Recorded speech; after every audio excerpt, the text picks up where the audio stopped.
Welcome to another edition of the Field of 68's Off the Carousel. And today we are heading down to South Florida to USF, the new head coach of the Bulls. It's Amir Abdur-Rahim, who developed one of the best stories in college basketball this past year with his Kennesaw State Owls making the NCAA tournament for the first time. And now he is the head coach of USF. Amir, it is great to have you with us. I'll start with this.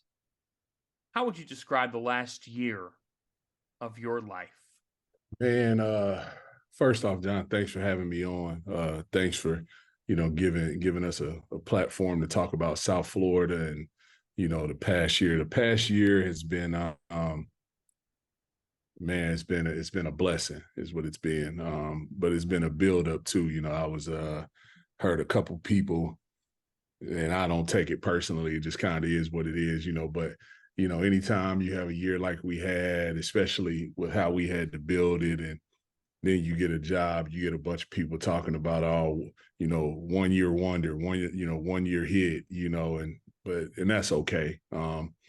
It is what it is, and you just take it in stride and, continue to focus on getting better. You are one of 13 Yeah. in your family. Yep. What was that like growing up? Well, the truth behind that story is, John, is so my mom has 5 kids. I have an older sister, Amina, Sharif, another older sister, Kadira, myself, and then another younger brother, Muhammad. And then my dad remarried, and we had 8 younger brothers and sisters, but we were all pretty, really close. And so, for example, like right now, like the youngest of us all, Libby, is a freshman or just finished her freshman year of high school at the Galloway School. She plays for Keisha Brown, who was a legend at Georgia. Yeah. And but then I have another sister who is actually at SMU playing right now. She didn't play this past year, recovering from an injury. So the bloodlines run deep, man. And the Abdur-Rahim name is something that our parents, they brought us, obviously, instilled a lot of great values in us. And always, the one thing about being one of 13 is, you're representing more than just yourself, and so you always take that approach. When did you know you wanted to be a coach? Man, as funny as crazy as this sounds, Billy Kennedy is who I played for in college at Southeastern Louisiana. Billy Kennedy gave me my start in the business as a graduate assistant at Murray State. And the craziest part about it is when I went to be a graduate assistant, I had no interest in coaching. I was probably 2 years removed from playing, and I really just wanted to get my master's degree. And so went to Murray State. And when I got there, I actually lived with 2 of the players, Dwayne Paul and Ed Horton. And living with those guys, John, you would sit, you obviously sit around and talk, and you be in the gym with them, but you sit around and talk and you hear, these dreams and aspirations that these guys had. And but like a lot, like for some of them, their actions didn't match up to those dreams and and things that they talked about. And I was really fortunate, to have had Sharif as an older brother who played 13 years in the NBA. And so every summer when I went home, I watched how he worked, right? And we talk about it with our guys, now, like I share these experiences of, it's ultimately it's habits, that create the professional, and the goal should be to be a professional in anything that you try to, that you go into. And so I didn't know I wanted to coach, honestly, until my second year as a graduate assistant, and wanting to share with these younger guys, what it really took to get there. So that's like, again, my second year into my graduate assistant job, Isaac Chu, who's an assistant at New Mexico now, uh, he was an assistant at Murray at the time, and he grabbed me, pulled me in his office one day, and he goes, "Hey man, you can be really good at this, but you got to be 2 feet in." And that was a challenge because I thought I was doing a good job, and for somebody to kind of say you 1 foot in, 1 foot out, that second year, man, I kind of just dove in, and here we are today. Here you are today, the head coach of USF. Yep. And this all comes after something you've been asked about before. But 2019-20, your first year as the head coach of Kennesaw State, Mm-hmm. you go 1-28. Yep. Why didn't you give up? It goes back to what you and I talked about 3 minutes ago. It goes back to those values and principles and beliefs that my parents instilled in me. My dad, he would always say to us, we can plan, but God is the best of planners, right? And he would also say it's not what happens, but how you respond. And the thing that I remember, when I think about that year, again, I go back to, my parents, the values that they instilled in us, but I also go back to Billy Kennedy, and watching him build, 3 different programs in Southeastern Louisiana with him as a player. Most people don't realize this. When we got to Murray State that year, we had to bring in, it was like the transfer portal before the transfer portal. We had to bring in 11 new guys that year. And at a place like Murray, who, they're used to winning, you walk in that place and those banners are like the Boston Garden. And I watched him that first year. I want to say we won 16 games because I remember we kept the winning streak, the winning season streak intact. Yeah. And I remember just how every day, like he would talk about, chopping wood, and just doing the same thing. So when we went through that 1-win season at Kennesaw, you're going to think I'm lying when I say this to you. Like, I knew it was coming. I saw it that summer, just kind of based on what we inherited, but also like the kids, like the environment that they were used to was totally different than the environment we were putting in place. We were putting an environment of work, accountability, camaraderie in place. And, they fought us on it a little bit, man, and so I remember walking out of a workout that summer and I was telling Persian Williams and Ben Fletcher and Tanner Smith, who was on my first staff, I was saying, hey guys, it's going to be some dark days ahead, and, seriously, like, I thought we'd be lucky to get, 4 or 5 that year, just because like what we were trying to do and, the pushback we were getting, it was tough. So, but again, there are a lot harder things, in life right now in general, than, you win 1 game, the only thing you can do is grow. And that, again, that's another thing my parents instilled in us is, growth mindset. Again, it's not about what happens, but how you respond. How would you describe here the first couple of months on this job and what you take over, what you've tried to do with the shovel, just digging in and trying to lay a foundation here? Yeah, like the first couple of months on this job have been man, it's been a challenge. But we took over a job, a really, really good job, in my opinion.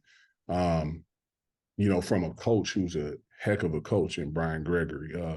I worked for BG for a year at Georgia Tech, and so I know him. I know what he does and how he goes about his business. And so I can't imagine this being a build like it was at Kennesaw, because again, there are things in place here that we just didn't have in place at Kennesaw.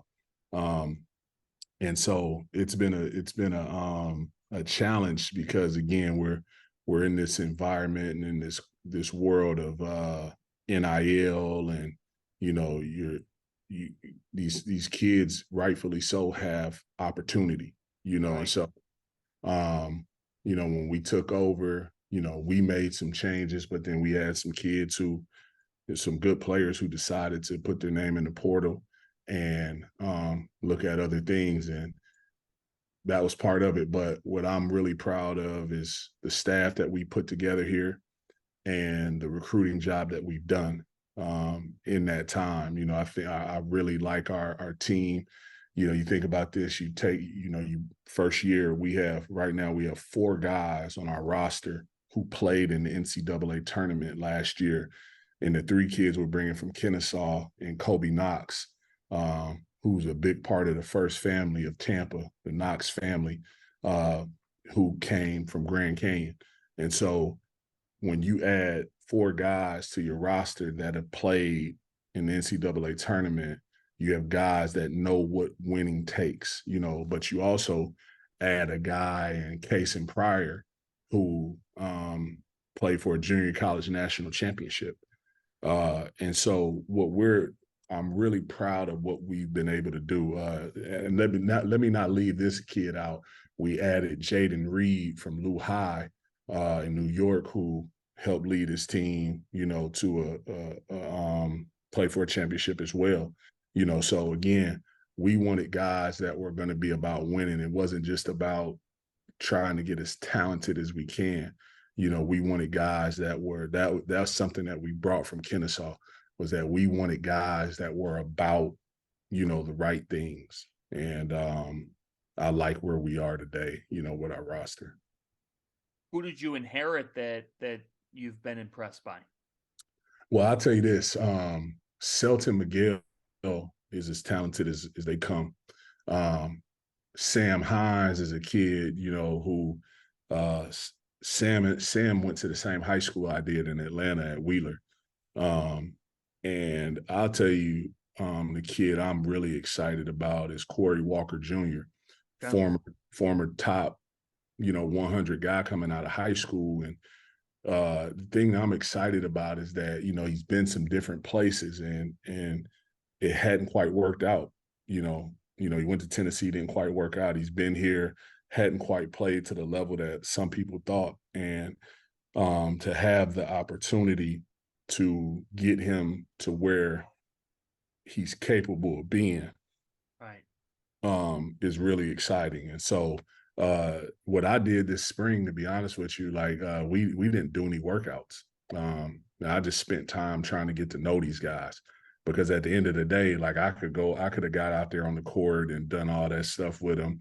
But like when I got the job and when they were getting out of school, it wasn't a whole bunch of time and to really dive in like we wanted to. But this summer we'll really focus on player development, getting them better. But I've just been really impressed with all 3 of those guys we inherited and their buy-in to what we've talked about so far. And so that's been really impressive. Houston has been one of the best programs in college basketball, Absolutely. but you won't have to deal with them in your league. Right. Memphis is still there. Yeah. But how much do you feel like there could be an open doorway in your league for you to rise? Well, the goal is to win, and not just win, but to win big. You know, just going back to what you asked about, why didn't I give up after that? Why didn't we, I should say, give up after that first year? And the truth of it was this. I heard Anthony Grant say something one time when he was the coach at Alabama. And he said, you know, it's not about winning. He said there's a difference between winning and winning big. And he wanted to win big. And he was willing to lose in order to win big. Right. And I thought that was that was a very profound and powerful statement. I was a young assistant at the time. I remember writing it down in a little book of notes I would keep. And so when I look at what we want to do here at South Florida, it's, for me and for us, I should say, I don't want to just be a team, that's middle of the pack. And, like last year, they won 14 games. They could have easily won 18 to 20 games last year, easily, again, but you got to have some breaks here and there. And so I don't want to just be a middle of the pack team in the AAC. Right. I want to be, one of those teams that, every year in, year out, Houston's gone, and man, I'm glad they're gone. I ain't gonna be honest with you, because Coach Sampson has been a guy who has been a great mentor for me over the past few years. He's allowed me to reach out to him and pick his brain on things, and he's shared, and that's what it's about, man. Just being able to, like, he's an unbelievable ambassador for our game, and so with the fact that we don't have to deal with him is great. But when you talk about rising, yeah, we want to rise, but ultimately we want to win big. We want, as my AD, Michael Kelly says, we want to dominate the American. We do. And that's the goal, and so when I look at our league is still really good now. Yeah, you lose UCF, you lose Houston, but Memphis is still there. North Texas is coming in, FAU's coming in. Charlotte, you still got a really, really good league. Wichita's still in our league. Temple's still in our league. And our league has really good coaches. And so the challenge is going to be, our challenge to our guys each day is to be the most connected team in the country. That's what we want to be. That's our goal, is to be the toughest, most connected team in the country. Because if you're going up against these other really good teams, coaches, they're talented, we've got to be connected at an elite level, to reach our goals. Amir Abdur-Rahim, love your story, love what you've been able to do, and looking forward to watching you on the sidelines with the USF Bulls, part of this resurrection of South Florida basketball, bringing the USF Bulls back to the national map. We appreciate your time.